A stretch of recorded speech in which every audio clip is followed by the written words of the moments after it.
Everyone has their main. To a competitive player, you play a character for so long they become a part of you. In Tekken, that was Jin Kazama for me. In Virtual Fighter, that's Sarah Bryant. But for Bloody Roar, that's Yugo, especially in his wolf form. It's why trying to be Reina or Alice, while fun, never quite sit right as my main. It's Jin and Yugo. I've played those two for so long, they've become a part of me. When I close my eyes and I picture Bloody Roar, Yugo is the character that I see myself as now. And the same goes with Jin and Tekken. They are me. But why is that? What is it that makes Yugo, the wolf, such a relatable, powerful character who is just an absolute blast to play as? What's his story? His drip? What's his fighting style? And what's the story of the best Yugo player out there? Well, let's explore. First, we'll begin with his look. I'm gonna be brief and hone in on his look in Bloody Roar Extreme, but in an unconventional way. His second outfit. You see, this was his primary outfit in Bloody Roar 3. The black leather jacket gives a sort of metalhead vibe to it, with the jeans making him still feel grounded in reality, with the black leather gloves giving him that badass fighter appeal. Then we get to his primary outfit in Extreme, which was the white t-shirt, the black long sleeve shirt under it with this sort of flames motive on the arms. It has a certain nostalgic appeal to me, but it also is kinda dorky in hindsight to me. The shorts are generally fine, though I'd argue unconventional for him to wear, and the boots give me a slight biker vibe, which, much like his leather jacket, are true, as he is a biker. And as you can see here, I recreated his white shirt outfit in Tekken 8, putting it on Jin Kazama along with Yugo's signature short brown hair, showing that I still have a lot of nostalgia for this particular look for Yugo too, despite it being a little cheesy, and I definitely do prefer this leather look. Anyway, so now we get into his wolf form. Okay, first, a side tangent. His wolf design in the old games is all fine and good in Bloody Roar 1 and 2, no complaints, as they worked with what they had, and especially in Bloody Roar 2, it works really well. Then we get to Bloody Roar 3, and there's this hunchback look. I'm not a fan of those. As you can see here also with Shenlong and Long, those two tiger characters, it's especially bad. This hunchback look is especially bad with them. And it's okay, it's at least passable with Yugo, but I'm not in favor of it. Meanwhile, Yugo in Bloody Roar Extreme, aka Primal Fury, I'd say this wolf look works the best, and still holds up to the test of time, giving him a simple yet badass wolf design that does the job pretty well, even if obviously it isn't going to be as pretty as if the game released today.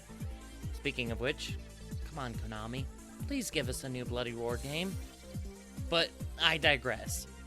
Oh, actually I will add, if you do make a new Bloody Roar game, maybe put it with Aiding as the developer and Arika as the rollback netcode people. Anyway, now we can transition to the fighting style.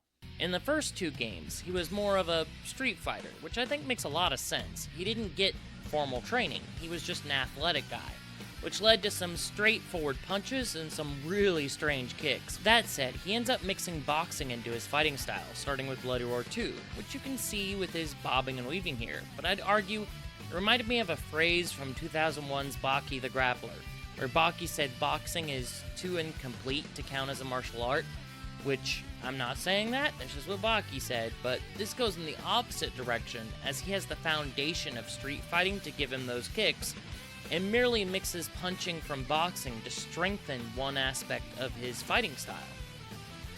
It reminds me of Steve Fox, here from Tekken. Notice Steve has these sort of bobs and weaves, but mostly does these punches, and his only kicks are ones like this one and this one. But notice his bob and weaves. Now, well, let's go back to Yugo, who has these punches here. You might say, well, what about the dodges Steve's has? Here, you quarter circle forward and kick to do this weave pattern here, which puts him into this stance, which is super restrictive. So far, I only see this punch to be all you can use in that stance, though there may be more I am missing. Now for the next section, the story. I am going full spoilers for this section, so if you want spoiler-free experience, you're going to skip to the timestamp for this next section. Anyway, Yugo's father, Yuji, was a mercenary of some sort who was declared to have been killed while out at a war of some kind. Yugo had doubts about this, which, given the fact Yuji is a zoanthrope, which are kind of like oppressed minorities, think like the mutants from X-Men, Yugo decides to investigate and find out he himself is a zoanthrope in the process, and that his father was involved in a conspiracy with the corporation known as Tylon. Or it could be Tyron, or it could be Tyrone. We're gonna go with Tylon, though, because that was just probably translation issues. To find out the secrets behind Tylon, and to find out what had actually happened to his father, he sets out against the evil company. Turns out experiments, by the way.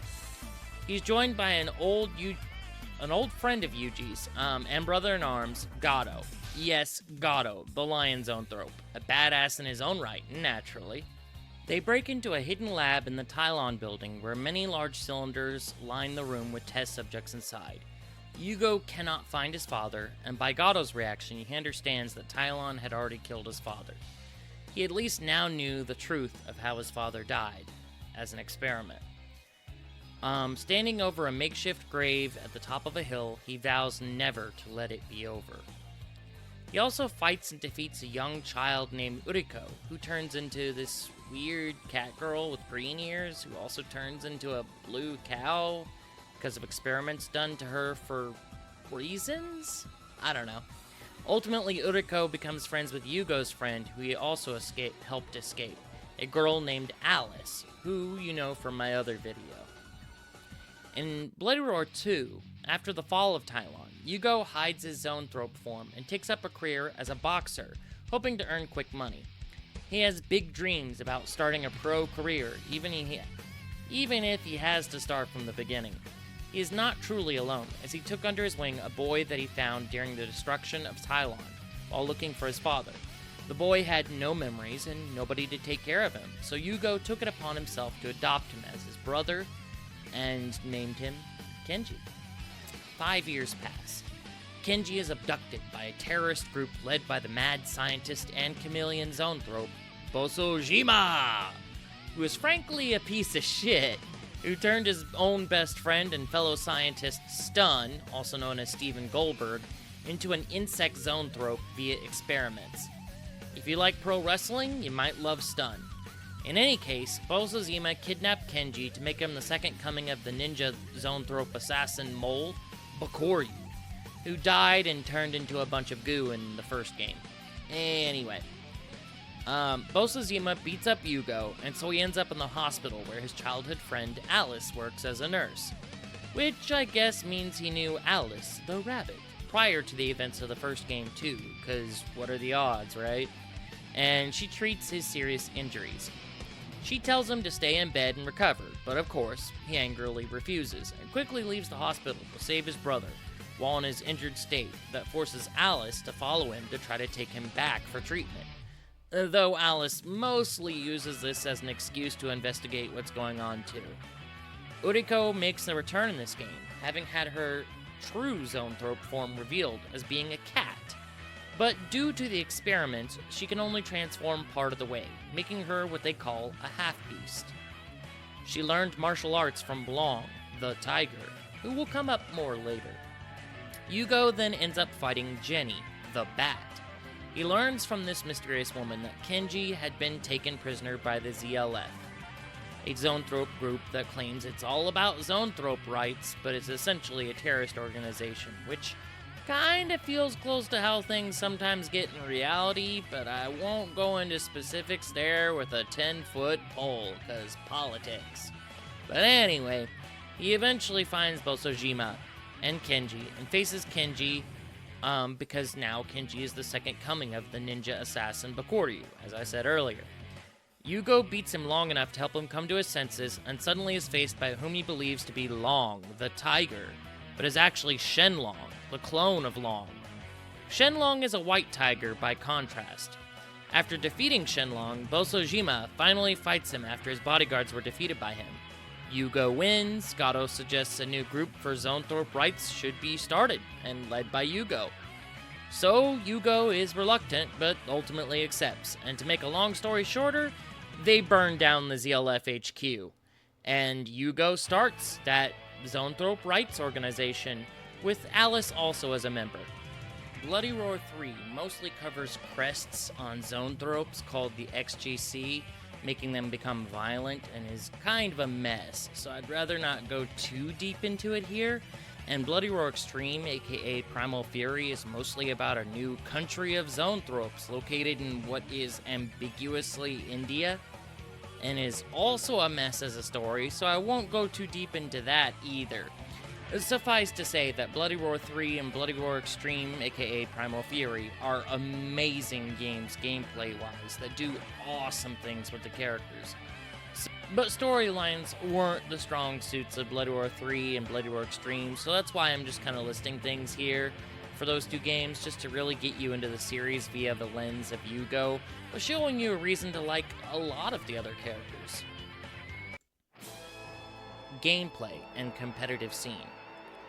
When I started our first online monthly tournament, known originally as Bloody Claw, but is now known as Bloody War, it was a massive technical hurdle. Screen flickering issues, lag, connection issues, all for just a 4-player tournament. But by our third monthly, the technical issues were mostly solved, and we officially doubled the bracket to 8 active players for both the second and third one. I should go ahead and mention that we had a really strong player as our 2-time champion in Blood Claw number 1 and number 2, known as Kaz. And they are a very strong Yugo player who I feel is really noteworthy to mention. Not to mention, they beat the pants off of Dizzy, who is himself a high-level Bloody Roar player, meaning Shion. So I figured I should mention that as an honorable mention here with Kaz, who is just an absolute beast at the game and really bears mentioning as well. I'm also trying to start a local offline scene in Tulsa, Oklahoma at War Guts, which, by the way, TravelerOFT stands for Oklahoma, Florida, Tekken, because I love Tekken, though obviously I'm getting more into Bloody Roar lately. But anyway, just it doesn't mean enough time. Not that I mind being called that, though.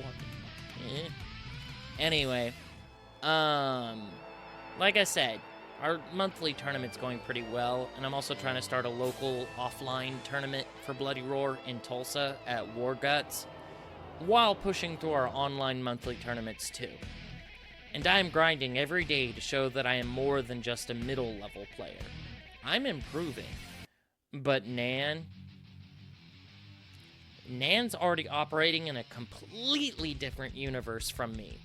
She's out here proving why she's the best Yugo player in North America, and possibly the world. She's a Yugo main, and she's the 4-time silver medal at Combo Breaker.